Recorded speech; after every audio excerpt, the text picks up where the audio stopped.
Greetings, my name is Timothy Collinson. I'm the Faculty Librarian for Technology, and this video is going to take a look at the subject pages. So if we share my screen with you and we go to the library homepage, library.port.ac.uk, you'll see that across here there are various tabs, and we've created subject pages for you. Each of the faculty librarians has been building these for their different faculties, and you'll usually find these for particular departments or for particular courses, depending on the faculty.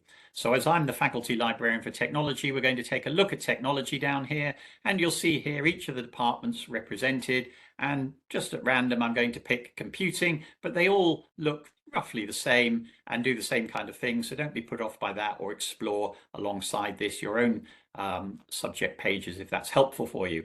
But you might also just want to note that your course might have elements of something else. So even if you're doing a computing course, there might be business aspects you want to look at, or legal aspects. So don't miss the law and criminology pages or the business pages if that would be relevant to you. For the moment though, we're going to look at computing, and you can see here down the middle we've got various bars that we'll explore in a moment. Over on the left hand side we've got some useful links, including to accessing electronic resources, and there's another video in this series on that if you want to explore that more. And there are other things as well there that you might find helpful but aren't particularly related to this subject area. Over on the right hand side you'll see a photograph and contact details for myself and my assistant, so do make use of those if that's helpful.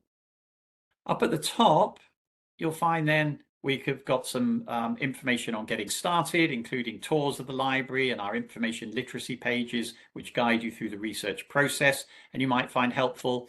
And we've also created a library guide on using generative AI, such as ChatGPT, in your coursework or research. We're not saying don't use it. There are some valid ways of using it, and there's a guide there to helping with that. If you're looking for help with reading lists, then that might be a good way into a particular course that you're doing. And then we've also created various things on beginning to start research your topic, videos to get you going with the library if that's helpful to you, and also a couple of little library guides on academic reading if it's all a bit overwhelming, and there's one on using book material and one on reading journal articles, and hopefully getting the most out of that kind of material without necessarily reading all of the things that you're looking at. Then it moves on to guiding you around our book material, how to use the library catalogue and how to get there and so on. There's another video in this series on that. But there's also, you may have seen the video on using an ebook collection, but there may be specialist ebooks for your subject area. And what we've done is collect up those kind of places there, and you can see how to link to them there. So if you're trying to find specialist ebook collections, that might be a way to go. Then we've got help on finding articles. There's a couple of videos in this series on how to do that and how to get the most out of it. And you can find those under finding articles on a topic. But there's even more basic help on why we use journal articles at all. And you might want to have a look through the support there. Then the subsequent bars actually list the databases that we have, the full text ones, the indexing ones, and so on. And there's videos that cover some of that in more detail. And you can see there that they list the databases, and they also tell you whether they're in Discovery, so that maybe you don't need to do an additional search of them, or whether they're not, like Scopus in this case, and you do have to search those additionally if you want to find out what's in them. There's links there to Google Scholar, and also if you're a PhD researcher or perhaps a master's student, or maybe an advanced undergraduate, you might want to have a look at the citation databases, that instead of looking at how to find references in a journal article, how to find things that reference a particular journal article, which can be quite helpful. And there's a video in this series that covers that as well.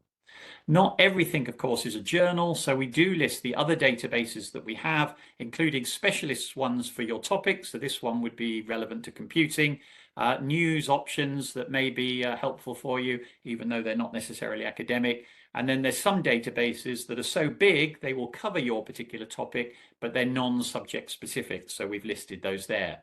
It may also be relevant for your course to have a look at audiovisual resources. So we've created pages that link to those kind of resources and that kind of material as well.